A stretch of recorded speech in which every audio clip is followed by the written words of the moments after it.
이 시간은 영적 전쟁 이제 4번입니다. 제목은 구별된 자의 싸움이라는 제목입니다. 같이 한번 제목 한번 같이 읽어볼까요? 시작. 구별된 자의 싸움. 네. 구별되지 않으면 싸움을 할 수 없다는 뜻입니다. 말씀은 여호수아 5장 1절에서 15절 말씀입니다. 5장 전체인데요. 한 분이 마이크를 들고 자, 교독하겠습니다. 제가 먼저 읽습니다.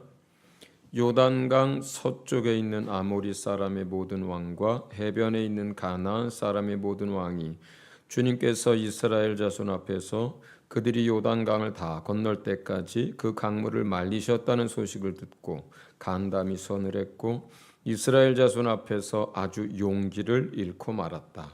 그때 주님께서 여호수아에게 말씀하셨다. 너는 돌칼을 만들어 이스라엘 자손에게 다시 할례를 베풀어라. 그래서 여호수아는 돌칼을 만들어 기브앗 핫다라롯 산에서 이스라엘 자손에게 할례를 베풀었다. 여호수아가 할례를 베푼 데는 이런 이유가 있었다. 이집트에서 나온 모든 백성 가운데서 남자 곧 전투할 수 있는 모든 군인은 이집트를 떠난 다음에 광야를 지나는 동안에 다 죽었다. 그때 나온 백성은 모두 할례를 받았으나 이집트에서 나온 다음에 광야를 지나는 동안에 태어난 사람은 아무도 할례를 받지 못하였다. 이스라엘 자손 가운데서 이집트를 떠날 때에 징집 연령에 해당하던 남자들은 40년을 광야에서 헤매는 동안에 그 광야에서 다 죽고 말았다. 주님께서는 우리에게 적과 꿀이 흐르는 땅을 주시겠다고 우리의 조상에게 맹세하셨지만 이집트를 떠난 조상이 주님의 말씀을 순종하지 않았기 때문에 그들이 적과 꿀이 흐르는 그 땅을 볼 수 없게 하겠다고 맹세하셨다. 그들을 대신하여 자손을 일으켜 주셔서 여호수아가 그들에게 할례를 베풀었는데 그것은 광야를 지나는 동안에 그들에게 할례를 베풀지 않아서 그들이 무할례자가 되었기 때문이다. 백성이 모두 할례를 받고 나서 다 낫기까지 지난해 머물러 있었다. 주님께서 여호수아에게 말씀하셨다. 너희가 이집트에서 받은 수치를 오늘 내가 없애버렸다. 그리하여 그곳 이름을 오늘까지 길갈이라고 한다. 이스라엘 자손은 길갈에 진을 치고 그달 열 나흔날 저녁에 여리고 근방 평야에서 유월절을 지켰다. 유월절 다음 날 그들은 그 땅의 소출을 먹었다. 바로 그날에 그들은 누룩을 넣지 않은 빵과 볶은 곡식을 먹었다. 그 땅의 소출을 먹은 다음 날부터 만나가 그쳐서 이스라엘 자손은 더 이상 만나를 얻지 못하였다. 그들은 그 해에 가나안 땅에서 나는 것을 먹었다. 여호수아가 여리고에 가까이 갔을 때 눈을 들어서 보니 어떤 사람이 손에 칼을 빼들고 자기 앞에 서 있었다. 여호수아가 그에게 다가가서 물었다. 너는 우리 편이냐? 우리의 원수 편이냐? 그가 대답하였다. 아니다. 나는 주님의 군사령관으로 여기에 왔다. 그러자 여호수아는 얼굴을 땅에 대고 절을 한 다음에 그에게 물었다. 사령관님께서 이 부하에게 무슨 말씀을 하시렵니까? 다 같이 읽습니다. 주님의 군대 사령관이 여호수아에게 말하였다. 내가 서 있는 곳은 거룩한 곳이니 너의 발에서 신을 벗어라. 여호수아가 그대로 하였다. 아멘. 네.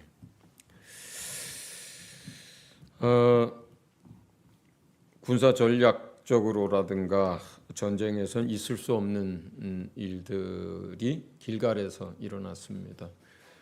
그러니까 요단강을 건너자마자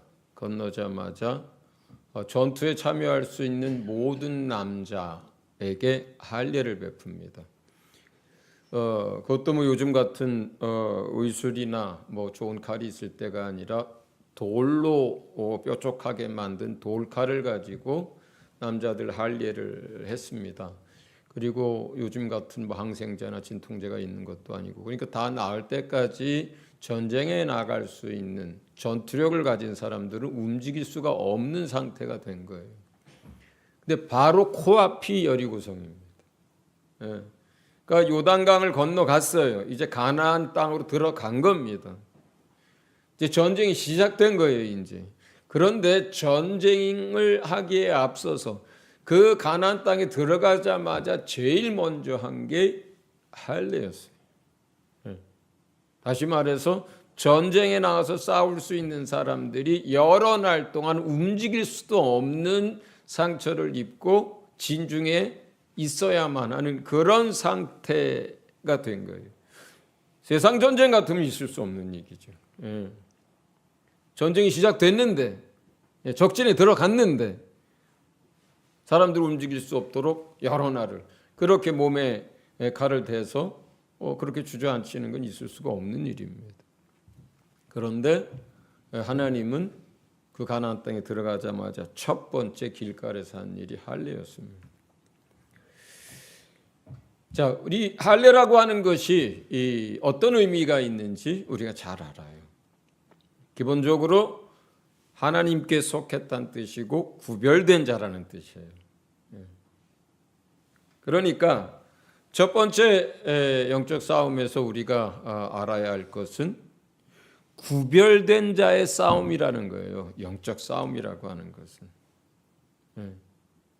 할례 받은 자의 전쟁이라는 거예요. 옛날식으로 말하면.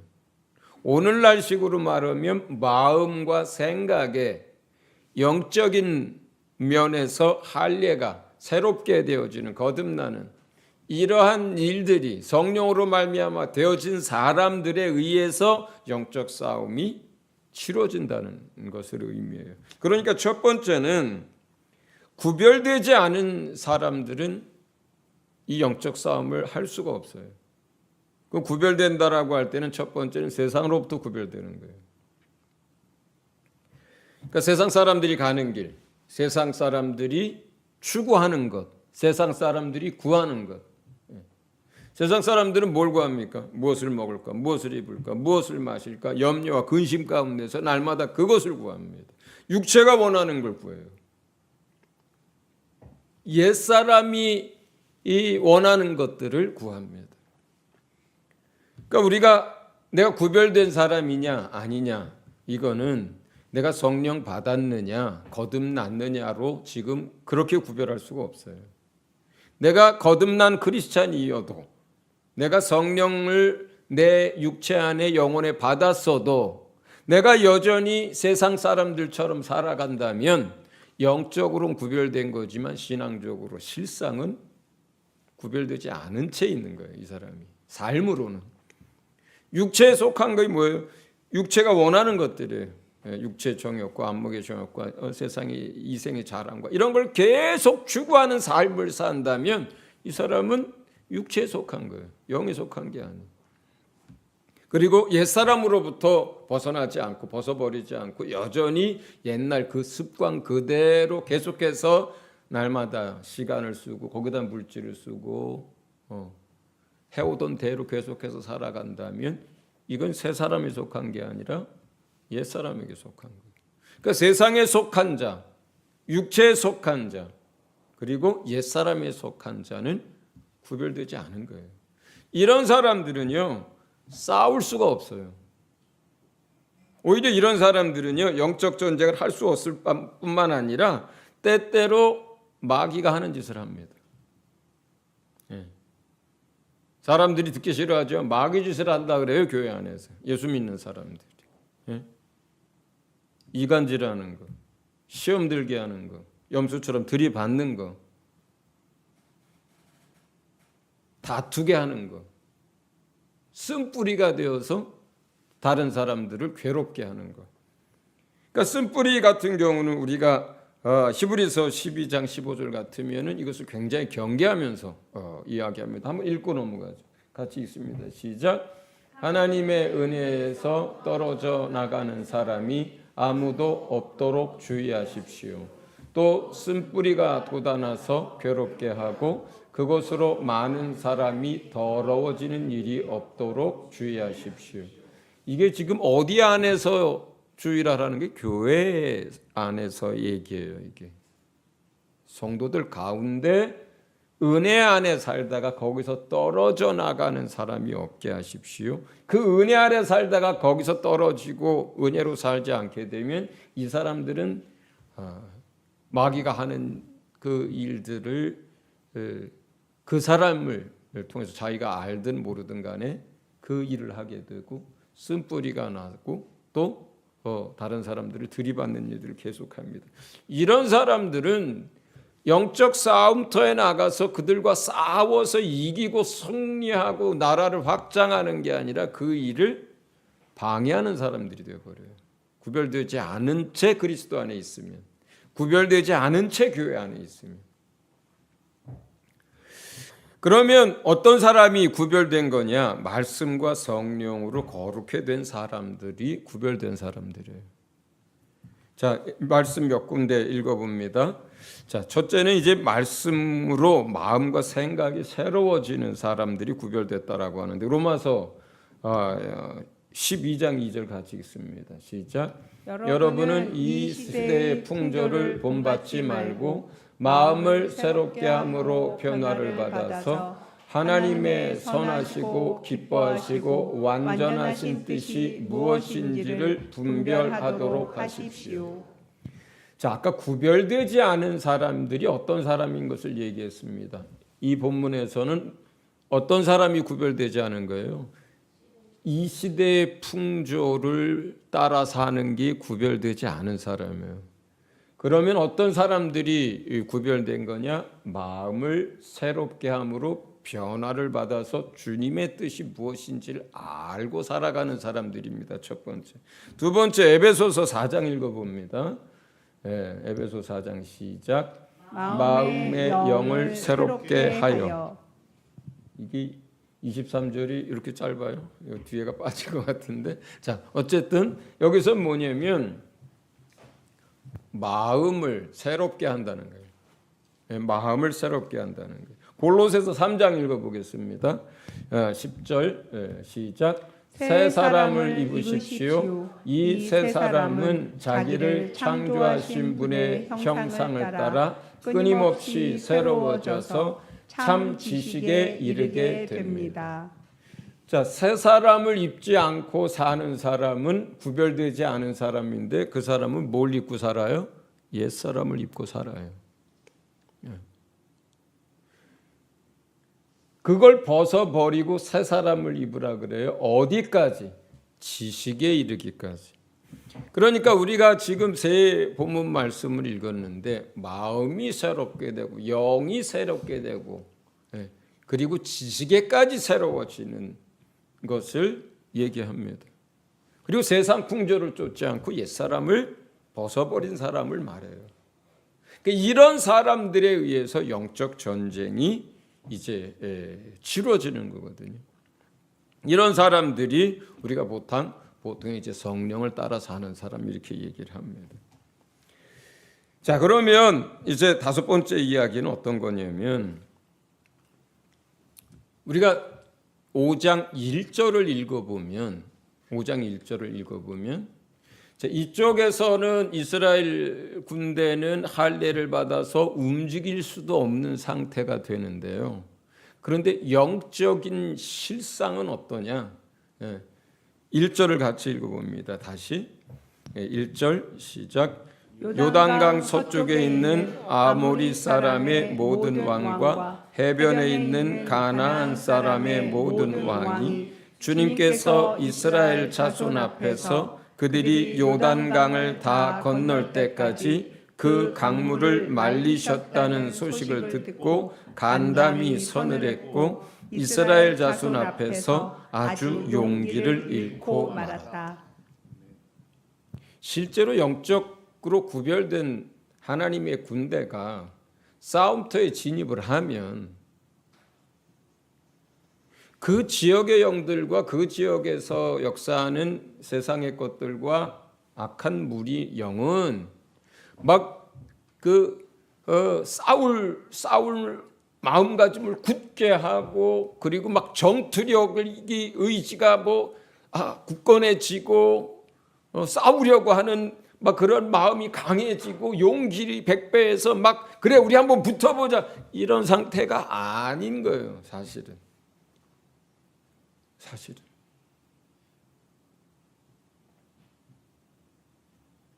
그러니까 구별되지 않은 사람이나 되담한 사람이 전쟁으로 들어간다면 문제가 다르겠죠.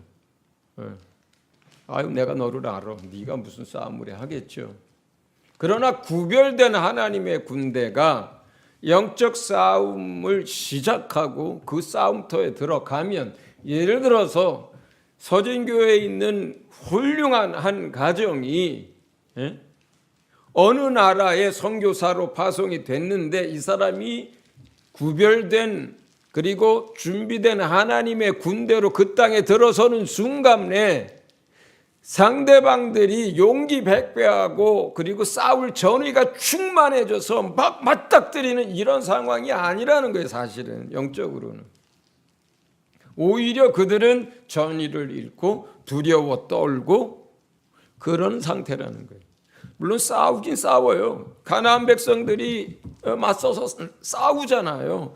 그러나 그들은 두려움 가운데 있고 전의를 상실했고 용기를 잃어버린 상태예요. 그랬기 때문에 실제로 싸웠을 때 이스라엘 백성 군인들이 거의 부상자나 죽는 사람들이 극소수가 돼버리고요. 일방적인 승리의 싸움이 돼버리는 거예요. 그러니까 치열한 싸움을 한다면 그게 안 되죠. 예. 아군 적군이 다 많은 부상자와 많은 사상자가 생깁니다. 그런데 가나안 전쟁에서 여러분 보세요. 이스라엘 군대가 얼마나 부상을 당하고 얼마나 죽는지 극소수예요. 전쟁이라고 할 수 없을 만큼의 그런 전과들이에요.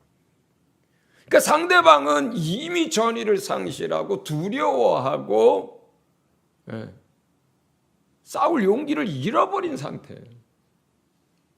그리고 하나님의 군대가 함께 하니까 그냥 무너지는 거예요. 무너지는 거예요. 영적 전쟁이란 그렇게 구별된 하나님의 군대에 의해서 싸우는 것입니다. 그리고 영적 전쟁에서는 우리 여호수아서 5장 13절 14절 다시 한번 읽어봅니다. 13절 14절 시작. 여호수아가 여리고에 가까이 갔을 때에 눈을 들어서 보니 어떤 사람이 손에 칼을 빼들고 자기 앞에 서 있었다. 여호수아가 그에게 다가가서 물었다. 너는 우리 편이냐 우리의 원수 편이냐? 그가 대답하였다. 아니다. 나는 주님의 군대 상병관으로 여기에 왔다. 그러자 여호수아는 얼굴을 땅에 대고 절을 한 다음에 그에게 물었다. 사령관님께서 이 부하에게 무슨 말씀을 하시렵니까? 영적 싸움은 우리가 하는 싸움이지만 우리만 하는 싸움이 아닌 거죠. 그러니까 영적 싸움터에 구별된 하나님의 군대가 진격을 해나갈 때는 반드시 누가 앞서갑니까? 여호와의 군대가 앞서가요. 천군 천사들이 앞서갑니다. 여기서 군대 주님의 군사령관은 미카엘이겠죠. 하나님의 싸움을 싸우는 영적 천사들이 영적 존재들이 우리보다 더 많은 숫자가 우리보다 더 먼저 그 싸움터에 가서 우리보다 먼저 영적 싸움을 먼저 합니다. 그랬기 때문에 일방적인 싸움이 되는 거예요. 그랬기 때문에. 자, 그러면 이제 마지막 가장 중요한 것이 15절입니다. 같이 읽습니다. 시작. 주님의 군대 사령관이 여호수아에게 말하였다. 내가 서 있는 곳은 거룩한 곳이니 너의 발에서 신을 벗어라. 여호수아가 그대로 하였다. 성경에요. 신을 벗으란 얘기가 딱 두 군데 나옵니다. 출애굽기 3장 5절 같이 읽습니다. 시작.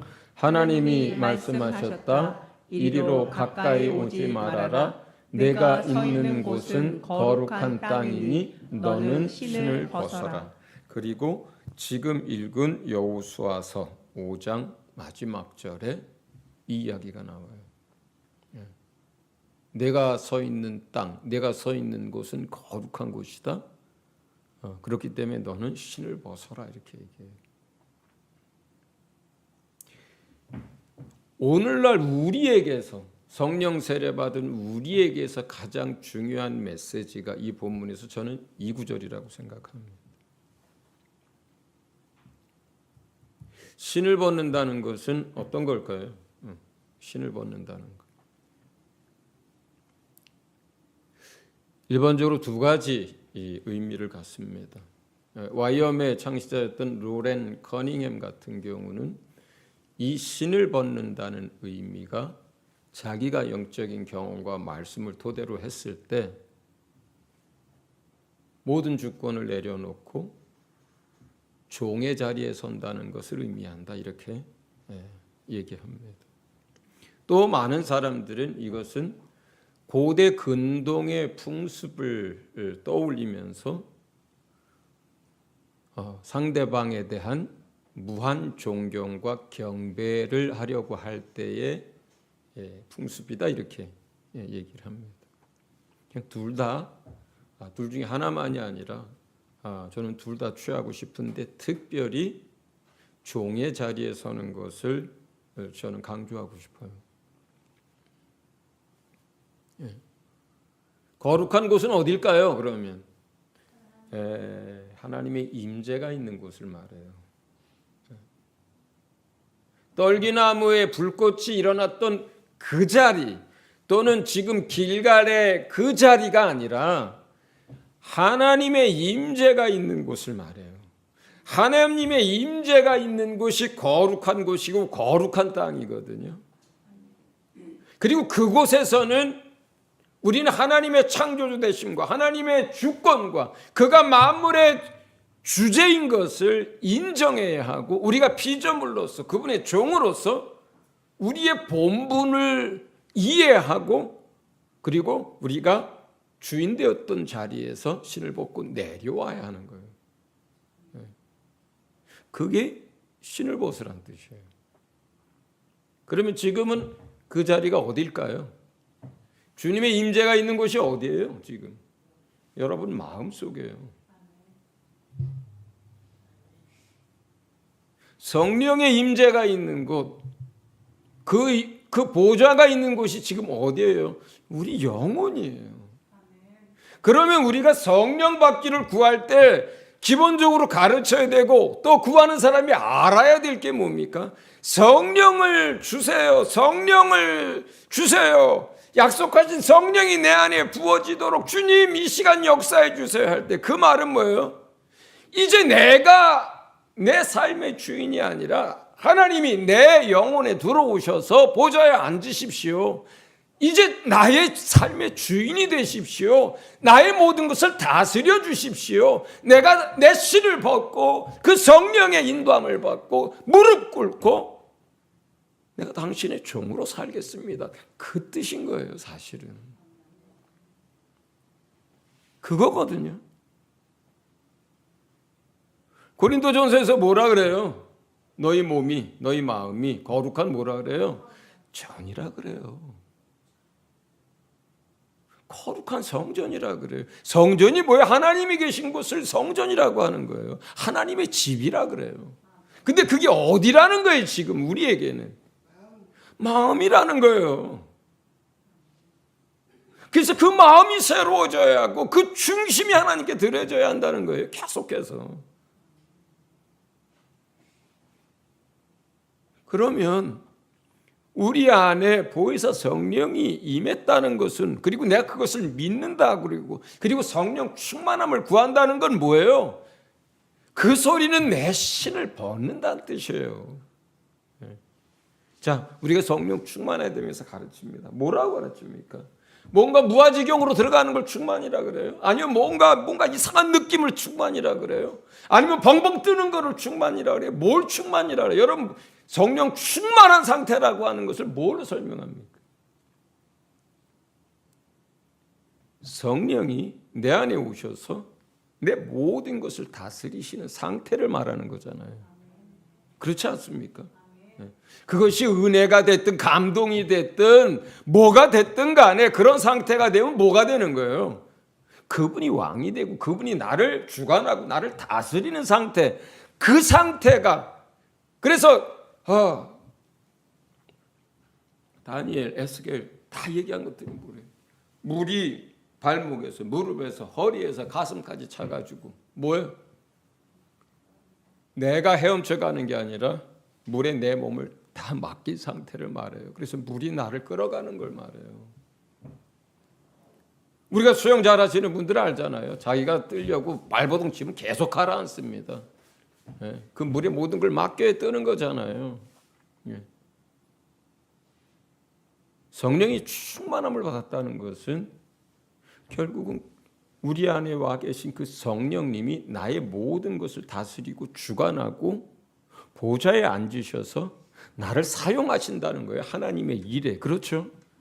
하나님의 계획을 성취하기 위해서, 하나님의 말씀을 성취하기 위해서, 하나님의 뜻을 성취하기 위해서 내 안에 와 계신 영이신 하나님이 나를 종으로 삼으신 상태. 그래서 내가 완전히 내 신을 벗고 그분에게 복종하는 상태. 모세의 삶이 어떻게 됐습니까? 완전히 그런 상태가 됐어요. 죽는 날까지. 여호수아가 어떤 삶을 살았습니까? 전적으로 그런 삶을 살았어요. 그 신을 벗는 순간부터, 다시 말해서 하나님을 뵙게 된 그 순간부터 이 사람은 더 이상 자기 인생이라는 게 없어지고 자기 인생의 주인은 자기가 아니고 그를 부르신 하나님의 뜻과 하나님이 명령하신 것들을 성취하는 그 삶에 온전하게 헌신했던 두 사람이 모세와 여호수아예요.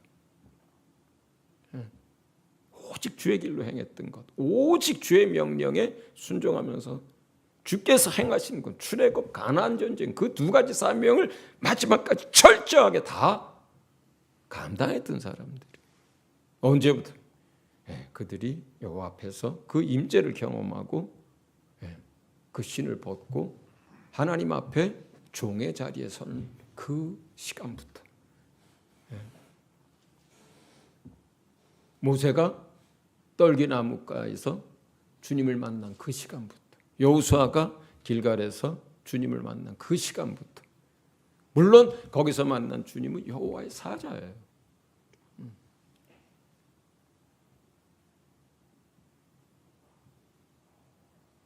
영적 싸움은 우리 발에 신을 벗는 것에서부터 시작되는 거예요.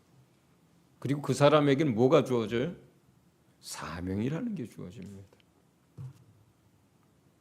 직분과 역할과 사명이라는 게 주어져요.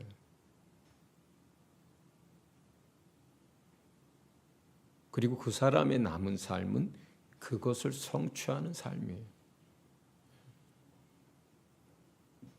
모세 같은, 여호수아 같은 하나님의 군대의 지도자들에게만 그런 게 아니에요. 지금은 보혜사 성령이 이제는 우리 마음 가운데 오시는 예수 그리스도의 죽음과 부활과 승리 다음의 세대에게는 모든 하나님의 성령 받은 백성에게 똑같이 적용되는 거예요.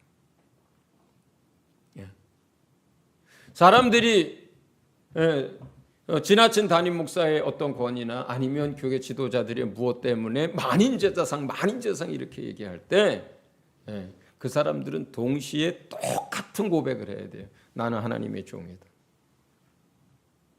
나는 하나님의 종이다. 나는 사람의 종이 아니라 하나님의 종이다. 그러므로 하나님이 말씀하시면 가라 하면 가고 서라 하면 선다. 하나님이 내게 명령하신 것은 난 목에 칼이 들어와도 그 명령에 순종한다. 하나님이 내게 맡기신 사명이 있다면 내 인생은 그것을 이루는 인생이다. 만인제사장 맞습니다. 맞습니다. 그러나 그 이야기는 거듭나고 하나님의 자녀가 돼서 우리 안에 보혜사 성령이 임한 사람들이 앞으로 자기의 신을 벗고 하나님의 종으로 하나님이 맡기신 일을 감당하는 삶을 산다는 뜻이에요. 그게 모든 보혜사 성령을 마음에 모신 사람들은 똑같습니다. 똑같습니다. 자, 그러니까 지금 여러분은 이 말씀을 듣고 이제 뭘 해야 되는 거예요? 여러분의 신을 벗어야 하는 거예요. 이제 여러분의 인생의 주인은 여러분이 아닙니다. 여러분 마음 안에 있는 보좌에는 여러분이 앉아 있는 게 아니에요. 주님이 앉아 계신 거예요. 성령 받은 사람은요, 전부 다 사명자예요. 예외가 없습니다. 보혜사 성령이 각 사람 마음속에 임하는 이유는 하나님의 나라와 그 뜻을 이루기 위해서 우리를 도구 삼고 통로 삼고 일꾼 삼고 종 삼기 위한 거예요. 우리를 돕는 종으로 오신 게 아니에요. 성령님은. 예수님은 왕이시지만 이 땅에 오셔서 종으로 섬겼고, 예수님은 왕이지만 이 땅에 오셔서 자기 몸을 자기 백성을 위해서 내어주셨어요. 근데 성령님은 그렇게 온 게 아니에요. 성령님은 보좌에 오신 거예요. 성령님은 왕으로 오신 거예요. 성령님은 통치하기 위해서 온 거예요. 성령님은 다스리기 위해서 온 거예요. 성령님은 아버지의 일을 완성하기 위해서 온 거예요. 반드시 그렇습니다. 반드시 그렇습니다. 그래서 예수 그리스도를 모욕하면 회개하면 돼요. 성령을 모욕하면 문제가 심각해져요. 예수 그리스도를 회방하면요, 회개하면 돼요. 다시 돌이키면 돼요. 근데 성령을 회방하면요, 사하는 제사가 없어요. 왜 그렇습니까? 그는 왕으로 오셨기 때문에, 통치자로 오셨기 때문에, 우리를 종 삼으셔서 하나님의 일을 하기 위해서 오셨기 때문에. 어떻게 하나님이 인간을 위해 존재합니까? 하나님이 인간을 섬기는 종으로 오시는 것은 예수 그리스도 한 분으로 끝났어요. 그는 주님이시면서 왕이면서 대속물이 되어주셨고 종으로 사셨고 그리고 섬기는 자로 살았습니다. 그러나 성령님은 종으로 온 게 아니에요. 우리를 섬기기 위해서 온 게 아니에요. 우리를 돕지만 섬긴다는 의미가 아니에요. 헬퍼의 의미지만 우리를 가르치죠. 선생님이에요. 진리의 선생님. 우리를 주관하고 다스립니다. 우리를 끌어가시는 분이에요. 그래서 성령의 인도함을 받으라는 거예요. 성령을 따라가라는 거예요. 성령의 충만함을 받으라. 내 발에 신을 벗고 그분의 통치를 받고 그분이 완전히 우리를 지배하라는 뜻이에요. 성령에 관한 것은 전부 그런 식입니다. 전부 그렇게 표현된 거예요. 예수님은 이 땅에 섬기러 왔다. 내가 주지만 내가 죽으러 왔다. 내가 종으로 왔다. 그걸 단적으로 보여준 게 뭐예요? 마지막 잡히시던 날 밤에 옷을 벗으시고 물을 가져다가 제자들의 발을 씻겨주신 것, 그게 그분의 삶이라는 거예요. 누가 누구의 발을 씻깁니까? 종이 주인의 발을 씻기죠. 그런데 그분은 주님이시면서 종의 모습으로 우리의 발을 씻겼다, 그렇게 얘기한 거예요. 우리는 얼마나 지금도 순간순간 내가 주인이 되어서 삽니까? 저도 그래요. 묻지 않고 행하다 이렇게 됐잖아요. 내 마음대로 내 생각대로 하려다가 우리가 얼마나 많이 넘어집니까?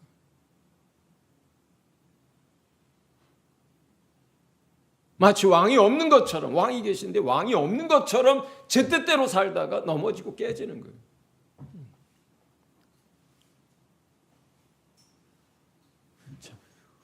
우리가 구별되지 않으면 시간 지나면요, 그 구별되지 않은 사람들, 잠자고 있는 사람들은요, 악한 영들은 건드리지도 않습니다. 잠자고 있는 사람들과 구별되지 않은 사람들은요, 악한 영들이 건드리지 않아요. 그냥 내버려 둡니다. 내버려 두면요, 언젠간 스스로 멸망해요. 스스로 무너집니다. 오히려 그 잠자고 있는 사람들과 구별되지 않은 그리스도를 건드리는 건 누구예요? 주님이세요. 고난을 가져다 주고 징계를 하고 채찍을 쓰고 뭘 하십니까? 잠자는 걸 깨웁니다. 하나님을 바라볼 수 있도록 어려움 가운데 둡니다. 정신 차리도록 채찍질을 합니다. 하나님 없으면 못 살도록 영적으로 깨어나도록 하시는 건 주님이 그렇게 해요. 오히려 악한 영들 내버려 둡니다. 내버려 두면 스스로 무너집니다. 이제 저와 여러분은 하나님의 군대입니다. 그리고 우리 안에 왕 되시고 통치자 되신 보혜사 성령이 와 계십니다. 이제 우리가 해야 될 일들은 이제 우리 안이 주님의 처소고 주님의 임재가 있는 것이고 내 안에 주님이 오셨기 때문에 이제 우리는 우리 발에서 신을 벗어야 하는 거예요. 할렐루야.